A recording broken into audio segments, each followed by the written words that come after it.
हमारे साथ प्रफुल्ल श्रीवास्तव भी जुड़े हुए हैं पटेल नगर से। इस बार का चुनाव इसलिए भी अहम हो जाता है कि अब की बार का जो मेयर बनेगा उसके पास बहुत सारी शक्तियां रहेंगी। प्रफुल्ल,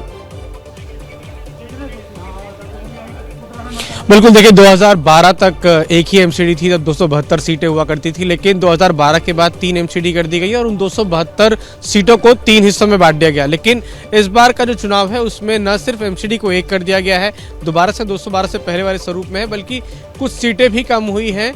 तो इस बार जो मेयर हो गए या स्टैंडिंग कमेटी चेयरमैन होंगे, जो बाकी कमेटी के चेयरमैन होंगे, उनके पास शक्तियाँ ज़्यादा होंगी, ज़्यादा बजट होगा।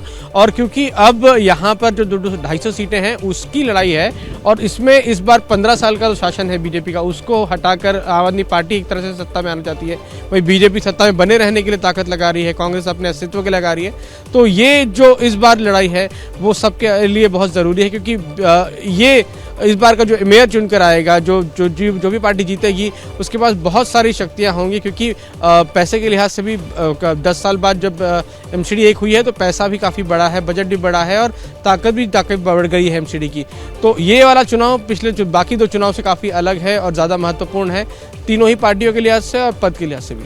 बिल्कुल, तो सभी सियासी दलों के हिसाब से बेहद जरूरी हो जाता है ये वाला चुनाव। ध्रुव मिश्रा, जब शीला दीक्षित ने इन एमसीडी को अलग अलग किया था कि इसलिए ये कहकर अलग अलग किया गया था कि वहां पर व्यवस्थाएं ढंग से हो पाएंगी, लेकिन देखा गया कि तब विवाद ज्यादा बढ़ गया, मुद्दे भले ही बढ़ गए हों, लेकिन जिस योजना के साथ अलग अलग किया गया था उस योजना को अमलीजामा नहीं पहनाया जा सका उतनी कामयाबी के साथ।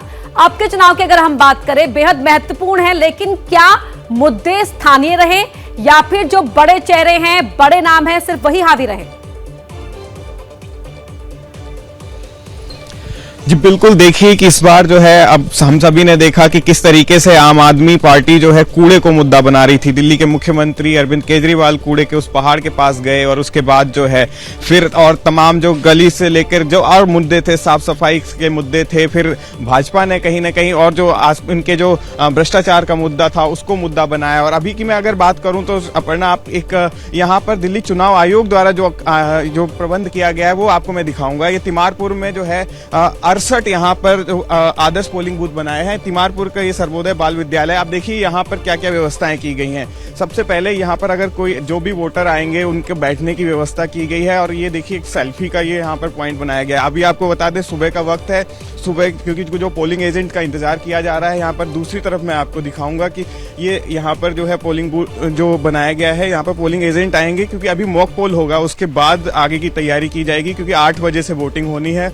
तो कहीं ना कहीं यहाँ पर तैयारियां इस तरीके की जो ये पोलिंग बूथ जो बनाए गए हैं, अभी सभी कर्मचारी यहाँ पर हैं। अभी देख सकते हैं आप अंदर की तरफ, अभी मॉक पोल की तैयारी चल रही है। थोड़ी देर में यहाँ पर जैसे एजेंट आ जाएंगे तो यहाँ पर मॉक पोल शुरू होगा और उसके बाद जो है 8 बजे से वोटिंग शुरू होगी। आपको बता दें कि यहाँ पर 68 ऐसे जो है आदर्श जो मतदान केंद्र बनाए गए हैं, सभी लोग यहाँ पर कर्मचारी यहाँ पर आ गए हैं। काफी अच्छा पहल है। 68 आदर्श केंद्र बनाए गए हैं, वोटिंग केंद्र, और 68 पिंक बूथ भी बनाए गए हैं। आप सब लोग हमारे साथ बने रहिए, मेगा कवरेज हमारी जारी है। क्या मजबूरी है मेरी, बताइए। मैं अभी आपको बताती हूँ कि मैंने ओए होए होए होए नमकीन के चटकारे लेते हुए टकटकी मार के डिबेट शो को पॉज रिपीट कर करके देख रहे हैं जोगिंदर जी। इनकी तरह आप भी देखें अपनी फेवरेट डिबेट्स को रिपीट कर और डाउनलोड कीजिए एबीपी लाइव ऐप अपने स्मार्ट टीवी पर।